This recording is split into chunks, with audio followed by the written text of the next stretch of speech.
কণ্ঠ উচ্চারিত হয় স্বৈরাচারের বিরুদ্ধে, আমাদের বক্তব্য পরিষ্কার হয় ফ্যাসিবাদের বিরুদ্ধে। নতুন করে যারা পুরানা ট্যাবলেট বাজারজাত করতে চায়, আমি তাদেরকে বলবো, মেয়াদ উত্তীর্ণ ট্যাবলেট বাজারজাত করে অতীতে কেউ ফলাফল ভালো করতে পারে নাই, আপনারাও পারবেন না ইনশাআল্লাহ।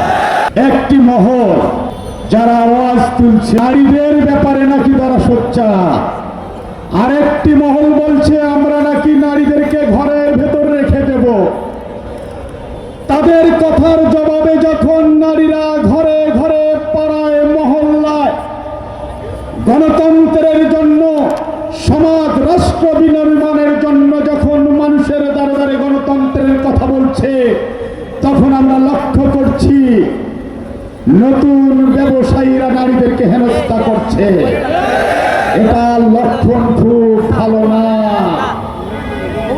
কারণ কি জানেন, এক সপ্তাহ আগে যে শব্দ উচ্চারণ হয়নি, সেই শব্দ এখন রাজনৈতিক দলের ইমামদের কাছ থেকে উচ্চারিত হচ্ছে।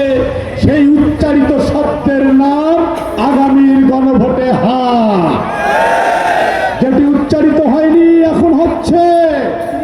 সুতরাং তারপরেও একটি মহল আছে তারা এখন না বলছে। আগামীতে আপনারা কি সবাই হায়ের পক্ষে আছেন, আজাদির পক্ষে আছেন, ফ্যাসিবাদের বিরুদ্ধে আছেন? তাহলে আমার সাথে একবার কোরাস কণ্ঠে উচ্চারণ করি, 12 তারিখ আমরা সবাই কিসের পক্ষে থাকবো?